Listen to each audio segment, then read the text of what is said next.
ஏன்னா கமலும், ரஜினியும் அவங்களுடைய உச்சகட்ட பீரியட்ல அற்புதமான படங்கள குடுத்துருக்காங்க. ரஜினியோட ஏரியா வேற.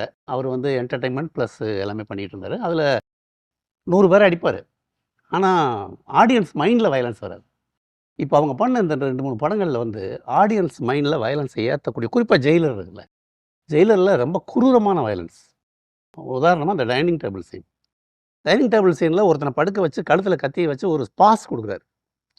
ஆணிய சுத்தியல வச்சு அடிச்சாரு. ஒரு பாஸ் குடுத்து, இந்த சீன வந்து நான் வந்து +2 படிக்கிற மாணவர்கள் மத்தியில போட்டு காமிச்சேன். அவங்களுடைய ரியாக்ஷன் பார்க்கறதுக்காக. அவரு அப்படி வச்சுட்டு கைய வச்சு அப்படி உயர்த்துறார்ல, பசங்க வெயிட் பண்றாங்க ஆர்வமா. அவர அடிக்கும்போது கச்சக் அப்படின்னு ஒரு சவுண்ட் குடுத்தாங்க பசங்க. நான் அந்த இடத்துல பாஸ் பண்ணிட்டு பசங்ககிட்ட பேசினேன். அப்ப நான் என்ன சொன்னேன்னா, இப்ப நீங்க எல்லாருமே அந்த கொலைய பண்ணியிருக்கீங்க. ஏன்னா அடிக்கிறத வந்து நீங்க எதிர்பார்க்கிறீங்க. அத ரசிக்கிறீங்க. அது வந்து ரொம்ப தவறு. குறிப்பா இந்த வயசுல வந்து இது ரொம்ப மோசமான ஒரு தன்மை அப்படின்னு அவங்ககிட்ட பேசினேன். அவங்க அத ஒத்துக்கிட்டாங்க. ஸோ வயலன்ஸ் வந்து இளைஞர்கள்கிட்ட என்ன மாதிரி போய் சேருதுன்றது ரொம்ப முக்கியம். அதுல வந்து ரொம்ப பொறுப்பு தேவைன்னு நான் நினைக்கிறேன்.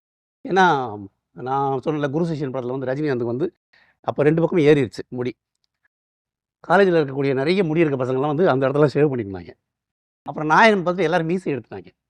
அந்த மாரி வழிபடக்கூடிய இளைஞர்கள் மத்தியில, நீங்க எப்படிப்பட்ட வயலன்ஸான சீன்ஸ் வந்து ரொம்ப ரசிச்சு, ரசிச்சு பண்ணும்போது, அவங்களுக்கு அதுல வந்து ஒரு பெரிய நார்மலைஸ் ஆகுது அந்த வயலன்ஸ். அது ரொம்ப மோசமான ஒரு விஷயம் தான்.